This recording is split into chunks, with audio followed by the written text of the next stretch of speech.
নমস্কাৰ এই মুহূৰ্তত আপোনালোকে চাইছে সাহিত্য টেকনলজি ইউটিউব চেনেল এই চেনেল ৰাজ্য খবৰটোতে কেইবাটাও গুৰুত্বপূৰ্ণ খবৰ আপোনালোকলৈ আগবঢ়াইছে যিকেইটা খবৰ আপোনালোকে জনাটো অত্যন্ত দৰকাৰী আৰু এই খবৰকেইটা আপোনালোকলৈ উপস্থাপন কৰাৰ আগতে আপোনালোকে যদি এই চেনেলটো নতুনকৈ আহিছে তেন্তে চেনেলটো প্লিজ সাবস্ক্ৰাইব কৰি থব আৰু ভিডিঅ'টোত এটা লাইক কৰি উৎসাহিত কৰিব এই মুহূৰ্তত অতি গুৰুত্বপূৰ্ণ এটা ব্ৰেকিং নিউজ মুকলি হৈ আহিছে কিয়নো ৰাজ্য চৰকাৰে জাৰি কৰা এছঅপিক লৈ অসন্তুষ্ট বাতিল কৰা হ'ল বিহুৰ অনুষ্ঠানসমূহ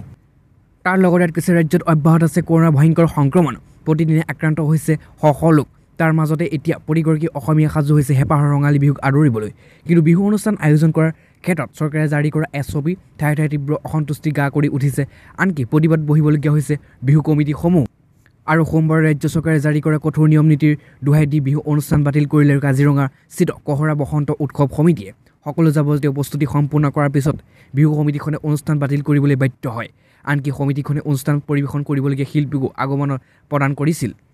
আৰু এই সন্দৰ্ভত সোমবাৰে সংবাদমেল সংবোধন কৰি অনুষ্ঠিত কৰিছে সমিতি বিষয়াসকলে কয় যে চৰকাৰে জাৰি কৰা এছঅপি মানি বিহু পতা অসম্ভৱ কাৰণ 11 বজাত বিহু শেষ হোৱাত কোনো অসুবিধা হয় আৰু সেইদৰে অনুষ্ঠানত উপস্থিত থাকিবলগীয়া মানুহৰ হিচাপ দিয়াটো কোনো কাৰণতে সম্ভৱ নহয় কাজিৰঙা সম্পূৰ্ণৰূপে পৰ্যটনস্থলী ইয়াত কৰোনাৰ পৰীক্ষা কৰাৰ পিছত যদি 5-6 জন লোকৰ দেহত কৰোনাৰ অৱস্থিতি ধৰা পৰে তেনে পৰ্যটনৰ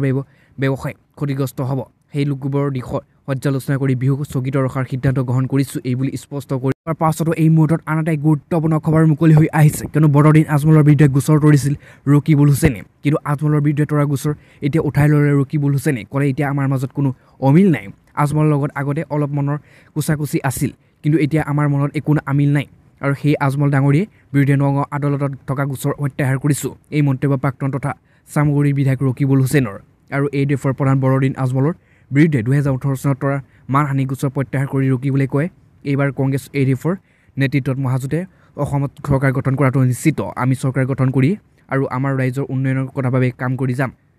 আৰু আনহাতে হৰ্চ ট্ৰেডিঙৰ বাবে ৰাজস্থানলৈ অসমৰ মহাজোঁটৰ বিধায়ক পঠাইছে নেকি বুলি সোধা প্ৰশ্নৰ উত্তৰ ৰকিবুল হুছেইনে কয় যে বিজেপিয়ে বিধায়ক কংগ্ৰেছলৈ আহিব বুলি সাজু হৈ আছে তেওঁলোকে ৰাজস্থানলৈ ফুৰিবহে গৈছে ইপিনে কাৰো নাম নোলোৱাকৈ বিজেপিৰ দুগৰাকী নেতাক সমালোচনা কৰে কয় যে বিজেপিৰ মাজত এতিয়াও মুখ্যমন্ত্ৰী আসনক লৈ তীব্ৰ যুঁজ চলি আছে 1 নম্বৰ মুখ্যমন্ত্ৰী আৰু 2 নম্বৰ মুখ্যমন্ত্ৰীৰ মাজত আনহাতে গুৰুত্বপূৰ্ণ এই মুহূৰ্তত এটা ভাল খবৰ মুকলি হৈছে চৰকাৰী কৰ্মচাৰীসকলৰ বাবে কিয়নো কৈছে বিহুৰ ঘোষণা কৰিলে অৱশেষত কেন্দ্ৰীয় চৰকাৰে বাধ্য হৈছে বিহুৰ বন্ধ দিবলৈ কিয়নো কেন্দ্ৰীয় চৰকাৰৰ কৰ্মচাৰীসকলৰ বাবে 15 এপ্ৰিলত বিহুৰ বন্ধ ঘোষণা কৰিলে অৱশেষত তাৰ লগতে কৈছে অৱশেষত বিহুৰ বন্ধ দিবলৈ বাধ্য হ'ল কেন্দ্ৰীয় চৰকাৰৰ কৰ্মচাৰীসকলৰ বাবে বিহু বন্ধৰ ঘোষণা কৰিছে 15 এপ্ৰিলত বিহুৰ বন্ধ দিয়া ঘোষণা কেন্দ্ৰৰ বিহু বন্ধ সন্দৰ্ভত কেন্দ্ৰীয় চৰকাৰৰ কৰ্মচাৰী আৰু বেইলিএফৰ কমিটিৰ মাজত এক বৈঠক অনুষ্ঠিত হৈছিল আৰু এই বৈঠকত বিহু বন্ধৰ সিদ্ধান্ত গ্ৰহণ কৰিছে উল্লেখযোগ্য যে বিহু বন্ধৰ নিদিয়াক লৈ বহু বিতৰ্কৰ লগতে প্ৰতিবাদো সাব্যস্ত কৰিছিল চৰকাৰী কৰ্মচাৰীসকলে আৰু তাৰ পিছতে কেন্দ্ৰীয় চৰকাৰে এক বৃহৎ সিদ্ধান্ত গ্ৰহণ কৰি এখন নটিচ জাৰি কৰিছে যে অহা 15 তাৰিখে বিহু বন্ধৰ হিচাপে ঘোষণা কৰিছে চৰকাৰ আজি পোৱাৰ পাছতো এই মুহূৰ্তত আজি দিনটো অতি গুৰুত্বপূৰ্ণ এটা ব্ৰেকিং নিউজ মুকলি হৈ আহিছে কিয়নো কৃষক নেতা অখিল গগৈ অতি সোনকালে আহি পাব মুকলি আকাশৰ তলত কিয়নো অখিল গগৈলৈ সকা জামিনৰ বিৰুদ্ধে কৰা আবেদনৰ কোনো ভিত্তি নাই বুলি গুৱাহাটী উচ্চ ন্যায়ালয়ে আবেদন নাকচ কৰিলে এনআইৰ আবেদন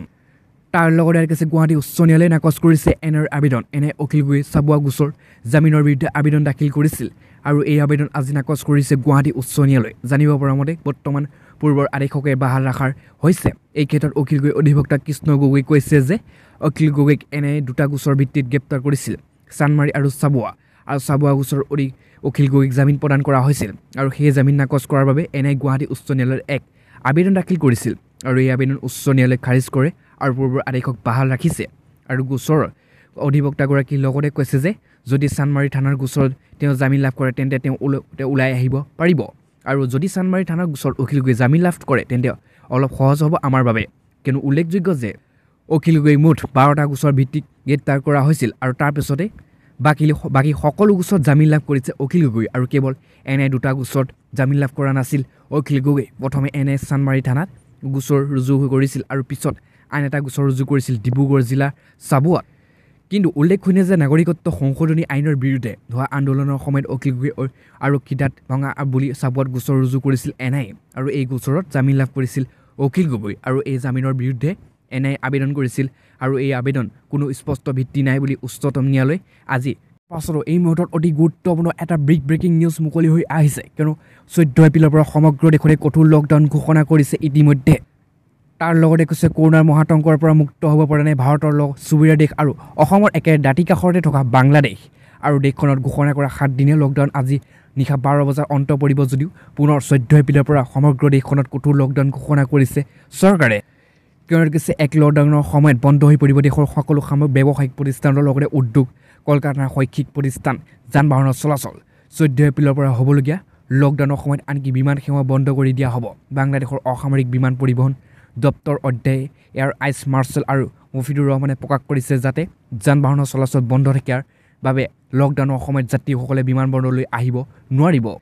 আৰু লগতে কৈছে সেইবাবে 14 এপ্ৰিলৰ পৰা আৰম্ভ হ'বলগীয়া লকডাউনৰ সময়ত বিমান সেৱা বন্ধ কৰি দিয়া হ'ব ইপিনে বাংলাদেশৰ বস্ত্ৰ উদ্যোগসমূহে লকডাউনৰ তীব্ৰ বিৰোধিতা কৰিছে আৰু লকডাউনৰ সলনি কোভিড প্ৰট'কল মানি চলি উদ্যোগসমূহ চলাই থাকিবলৈ দিব লাগে বুলি বহুতে দাবী কৰি আহিছে কিন্তু বাংলাদেশত লকডাউনৰ প্ৰতিবাদ একাধিক হিংসাত্মক প্ৰতিবাদ সংঘটিত হৈছে আৰু কিছুদিন পূৰ্বে প্ৰতিবাদকাৰীসকল এখন আৰক্ষী থানাক আক্ৰমণ কৰিছিল আৰু আৰক্ষীয়ে গুলীচালনা কৰে আৰু গুলীচালনাত 3জন লোকৰ মৃত্যু আঘাতপ্ৰাপ্ত হৈছিল আঘাতপ্ৰাপ্ত লোককেইজনৰ পিছত এজনৰ মৃত্যু ঘটনা ঘটিছিল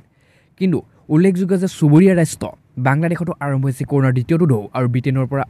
পৰা কৰোনাৰ নতুন ষ্ট্ৰেইন বাংলাদেশত বহু লোকৰ প্ৰাণহানি নিছে আৰু প্ৰতিদিনে দেশখনত কৰোনাৰ আক্ৰান্ত লোকৰ সংখ্যা ভয়াৱহত বৃদ্ধি পাই গৈয়ে আছে আৰু এনে পৰিস্থিতিত বাংলাদেশ চৰকাৰে দেশখনৰ সকলো বিদ্যালয় 30 মাৰ্চৰ পৰা খোলাৰ সিদ্ধান্ত পুনৰ এই সিদ্ধান্ত বাতিল কৰিছে আৰু লগতে পিছুৱাই দিয়া হৈছে দেশখনৰ অনুষ্ঠিত হ'বলগীয়া সকলো নিৰ্বাচন ইমান পিছতো কৰোনাৰ হাতৰ পৰা মুক্ত হোৱা নাই দেশখন আৰু এনে পৰিস্থিতিত অসমৰ চুবুৰীয়া ৰাষ্ট্ৰ পৰিস্থিত বাধ্যত পৰি বাংলাদেশ চৰকাৰে আজি পুনৰ দেশখনৰ সম্পূৰ্ণ লকডাউন ঘোষণা কৰাৰ সিদ্ধান্ত গ্ৰহণ কৰিছে আৰু তাৰ লগতে যোৱা 5 এপ্ৰিলৰ পৰা 7 দিন লকডাউন দিছিল আৰু আজিৰ পৰা সম্পূৰ্ণ লকডাউন এই মুহূৰ্তত অতি গুৰুত্বপূৰ্ণ এটা ভাল খবৰ মুকলিছে সাধাৰণ জনতাৰ বাবে কিয়নো হ্ৰাস পাব পেট্ৰল ডিজেলৰ মূল্য শীঘ্ৰে প্ৰতি লিটাৰ পেট্ৰলৰ মূল্য হ'ব 75 টকা জানি লওক আজিৰ মূল্য সবিশেষ কিয়নো পেট্ৰল ডিজেলৰ মূল্য আৰু বৰ্তমান সামান্য পৰিমাণে সকাহ লাভ কৰিছে সাধাৰণ জনতাই আজি দিল্লীত প্ৰতি লিটাৰ পেট্ৰলৰ মূল্য 90.56 টকা আৰু ডিজেলৰ মূল্য 80.87 টকা কিন্তু দেশৰ ৰাজধানী চহৰকে ধৰি সকলো মহানগৰতে এতিয়া 13 দিনৰ বাবে ইন্ধনৰ মূল্য কোনো ধৰণৰ সালসলনি হোৱা নাই ইফালে আন্তঃৰাষ্ট্ৰীয় বজাৰত খাৰুৱা তেলৰ মূল্য সপ্তাহত আৰম্ভণিৰ দিনটো সামান্য বৃদ্ধি দেখা গৈছে বিগত মাহৰ পৰা 24 আৰু 25 মাৰ্চত পেট্ৰল আৰু ডিজেলৰ মূল্য কিছু সস্তা হৈছিল আৰু ইয়াৰ পিছতেই 30 মাৰ্চত পুনৰ হ্ৰাস পাইছিল পেট্ৰল ডিজেলৰ মূল্য আৰু মাৰ্চ মাহত এই 3 দিনত প্ৰতি লিটাৰ মুঠ 61 পইচা হ্ৰাস পাইছিল পেট্ৰলৰ মূল্য কিন্তু অতি গুৰুত্বপূৰ্ণ এটা ভাল খবৰ হৈছে যে বিশেষজ্ঞসকলৰ মতে পেট্ৰল আৰু ডিজেলৰ সামগ্ৰী আৰু সেৱা কৰ আৰু GSTৰ অধীনলৈ আনিলে সাধাৰণ জনতাই এই উচ্চ মূল্যৰ পৰা সকাহ পাব আৰু GST আছে পেট্ৰলৰ মূল্য প্ৰতি লিটাৰ 75 টকালৈ হ্ৰাস পাব পাৰে আৰু ডিজেলৰ মূল্য প্ৰতি লিটাৰ 68 টকালৈ হ্ৰাস পাব পাৰে কিয়নো আপোনাৰ চহৰত আজিৰ দিনটোত পেট্ৰল ডিজেলৰ মূল্য এনেধৰণৰ দিল্লীত পেট্ৰলৰ মূল্য হৈছে 90.56 টকা আৰু ডিজেলৰ মূল্য 80.87 টকা আৰু মুম্বাইত পেট্ৰল লিটাৰৰ মূল্য হৈছে 96.98 টকা আৰু ডিজেলৰ মূল্য হৈছে 87.96 টকা চেন্নাইত পেট্ৰলৰ মূল্য 92.58 টকা আৰু ডিজেলৰ মূল্য 85.88 টকা আৰু কলকাতাত পেট্ৰলৰ মূল্য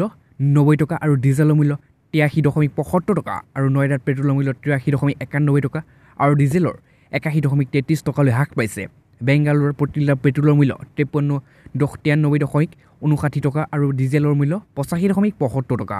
আৰু ভূপালত পেট্ৰলৰ মূল্য হৈছে 98.58 টকা আৰু ডিজেলৰ মূল্য হৈছে 89.